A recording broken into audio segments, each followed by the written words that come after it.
La question à laquelle doivent répondre les mamans dans les premières 24 heures qui suivent l'accouchement est de savoir si elles feront un allaitement maternel, c'est-à-dire si elles alimenteront les nourrissons à partir de leur propre sein, ou alors si elles feront plutôt un allaitement artificiel avec des laits de formule. Pourquoi dans les premières 24 heures? Tout simplement parce que si elles décident de faire un allaitement artificiel d'emblée, le ou la gynécologue devra lui prescrire un médicament pour stopper la montée de lait qui se produit après la délivrance, ou ce qui est pareil, après que le bébé soit sorti. Dans cette vidéo, nous allons comparer les deux types d'allaitement. Ainsi, avant de se décanter vers un type ou l'autre, vous saurez quels sont les avantages et les inconvénients de l'un et de l'autre.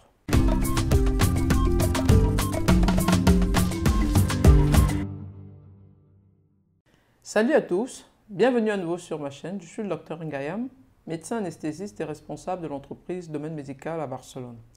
Au travers de cette chaîne, notre objectif est de vous fournir des informations médicales simples pour vous permettre de comprendre votre corps. C'est ainsi que vous serez à même de prendre des décisions éclairées concernant votre santé et celle de vos proches. Avant d'entrer dans la comparaison, j'aimerais dire qu'aussi bien l'allaitement maternel que l'allaitement artificiel avec l'utilisation de lait infantile en poudre ou liquide sont deux options valides pour nourrir les nourrissons.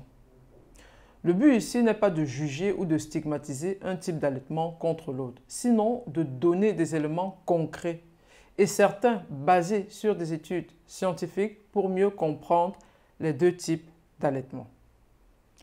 Chaque type d'allaitement a ses avantages et ses inconvénients, et le choix entre les deux dépend de divers facteurs. Par exemple, des circonstances médicales. Certaines mères peuvent avoir des difficultés à produire suffisamment de lait, souffrir des douleurs ou des infections comme la mastite qui est une inflammation ou une infection du sein, ou avoir des conditions médicales incompatibles avec l'allaitement. De plus, certains bébés aussi peuvent avoir des problèmes de succion ou des conditions médicales nécessitant une alimentation spéciale, faisant donc recours à l'allaitement artificiel. D'autres raisons peuvent être aussi le mode de vie des parents. Ce mode de vie peut aussi influencer le choix entre l'allaitement maternel et l'allaitement artificiel. Les mères qui retournent rapidement au travail après l'accouchement peuvent trouver que l'allaitement artificiel est plus pratique, surtout quand elles n'ont pas accès à des installations pour pouvoir traire le lait. De même, les parents avec des horaires de travail irréguliers ou des déplacements fréquents peuvent aussi opter pour un allaitement artificiel pour sa flexibilité et sa gestion plus aisée lors des voyages. Un autre facteur qui peut influencer les choix sont les préférences personnelles en matière d'allaitement.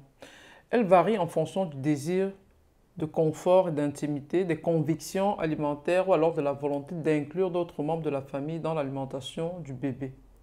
Certaines mères optent pour l'allaitement maternel en raison du lien étroit et intime qu'il procure, tandis que d'autres préfèrent l'allaitement artificiel pour sa praticité ou pour permettre une participation familiale plus étendue. Par exemple, permettre au papa de participer de manière plus active à l'alimentation du bébé.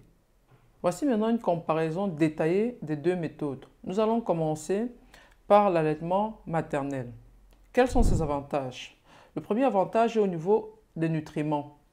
Le lait maternel contient une combinaison idéale de nutriments essentiels, y compris des anticorps, des enzymes et des hormones qui sont adaptés aux besoins du bébé et changent avec le temps pour répondre aux besoins évolutifs du nourrisson. C'est-à-dire que le lait s'adapte à chaque étape de la vie du nourrisson. Il n'a pas la même composition à 1 mois qu'à 2 ans. Le colostrum est le lait jaune et épais des 2-4 premiers jours qui est rempli de protéines et d'anticorps. Après viendra le lait de transition qui sera plutôt riche en sucre et en graisse. Et puis après, on aura le lait mature qui s'adaptera aux besoins de l'enfant, même après l'introduction des aliments. Le deuxième avantage est sur l'immunité. Les anticorps présents dans le lait maternel renforcent le système immunitaire du bébé, le protégeant contre les infections et les maladies que nous verrons plus tard. Un autre avantage est le lien mère-enfant qui se crée. L'allaitement maternel favorise le lien affectif entre la mère et l'enfant grâce au contact peau à peau. Ensuite, nous avons aussi une réduction des risques de maladies. L'allaitement maternel est associé à une réduction des risques de nombreuses maladies. Que disent les études à ce sujet? Parlons par exemple des infections de l'oreille, les otites. Les bébés allaités exclusivement pendant les 6 premiers mois de leur vie ont un risque réduit de 23% de développer des otites aiguës par rapport à ceux qui n'ont pas été allaités. En ce qui concerne les maladies respiratoires, les infections respiratoires, les bébés allaités exclusivement pendant au moins 4 mois ont un risque réduit de 72% d'être hospitalisés pour une infection respiratoire dans les premières années de vie par rapport à ceux qui ne sont pas allaités.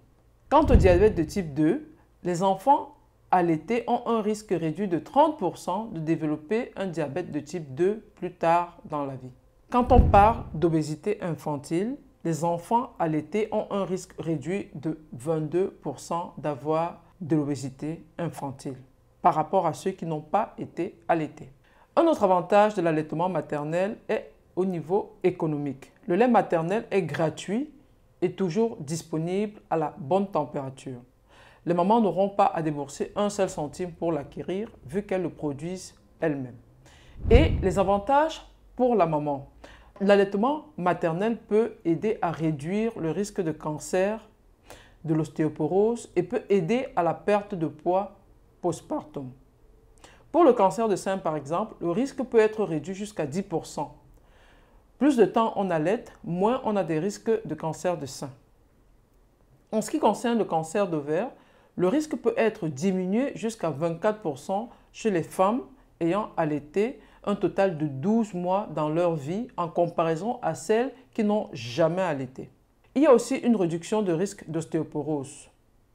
Et moins tu as de l'ostéoporose, moins tu as les risques de fracture.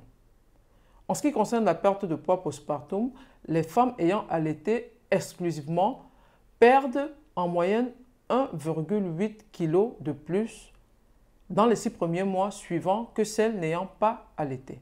Voyons maintenant les inconvénients de l'allaitement maternel. Le premier inconvénient sont les exigences physiques. L'allaitement maternel peut être exigeant physiquement et mentalement pour la mère, nécessitant un engagement de temps et d'énergie. Durant les premiers mois, le nourrisson est absolument dépendant de la maman pour ses besoins alimentaires de jour comme de nuit, ce qui peut limiter la flexibilité de la maman, surtout au moment des déplacements. Le deuxième inconvénient est la douleur et l'inconfort. Certaines mères peuvent éprouver des douleurs au mamelon, surtout pendant les premiers mois, ou alors des mastites qui sont des inflammations et des infections du tissu mammaire. Le troisième inconvénient sont les restrictions alimentaires. Les mères qui allaitent doivent faire très attention à leur alimentation, à leur consommation d'alcool, à leur consommation de médicaments et à leur consommation de café. Parlons maintenant de l'allaitement artificiel. Quels sont ses avantages? Le premier avantage, c'est la flexibilité. Le lait infantile ou artificiel peut être préparé par n'importe qui, n'importe où, permettant ainsi une plus grande flexibilité pour la maman. Le deuxième avantage est qu'il y a moins de contraintes physiques. Les mères ne ressentent pas les mêmes contraintes physiques que l'allaitement peut imposer. Devoir absolument être disponible les premiers mois, par exemple. Le troisième avantage est la prévisibilité, c'est-à-dire les quantités de lait peuvent être mesurées précisément, ce qui permet de mieux surveiller la consommation alimentaire du bébé. Le quatrième avantage est l'alimentation en public. Certaines mères trouvent plus facile de nourrir leur bébé en public avec un biberon que de faire l'allaitement maternel. Et enfin, le cinquième avantage est le retour au travail. Pour les mères qui retournent au travail rapidement, le lait infantile peut simplifier la gestion de l'alimentation du bébé. Quels sont les inconvénients de ce type d'alimentation pour le bébé? Le premier inconvénient est l'absence d'anticorps. Le lait infantile ne contient pas les anticorps et autres éléments immunitaires présents dans le lait maternel. Par conséquent, ces enfants sont beaucoup plus exposés aux maladies que j'ai citées précédemment. Le deuxième inconvénient est le coût. Le lait infantile peut être coûteux, surtout les formules spécialisées.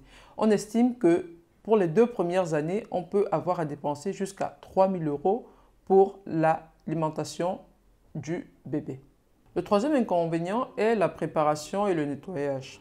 La préparation des biberons nécessite du temps et des efforts, y compris la stérilisation des biberons et des tétines. Le quatrième inconvénient est le risque d'erreur. Il existe un risque de préparation incorrecte des biberons, ce qui peut entraîner des problèmes de santé pour le bébé. Et enfin, le cinquième inconvénient est l'impact environnemental. La production et l'emballage du lait infantile ont un impact sur l'environnement beaucoup plus important que l'allaitement maternel.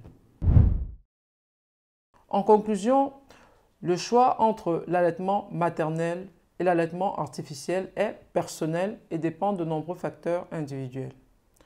L'Organisation mondiale de la santé recommande néanmoins l'allaitement maternel exclusif pendant les 6 premiers mois de la vie de l'enfant, avec une introduction progressive des aliments solides tout en continuant l'allaitement maternel jusqu'à l'âge de 2 ans ou plus. Cependant, il est essentiel que chaque famille prenne la décision qui convient le mieux à leur situation spécifique et que les mères soient soutenues dans leur choix, quel qu'il soit. Nous arrivons au terme de notre vidéo. J'espère avoir éclairé quelques doutes en ce qui concerne l'allaitement. S'il vous reste des questions, partagez-les avec nous en commentaire et d'ici là, je vous souhaite une longue vie en bonne santé.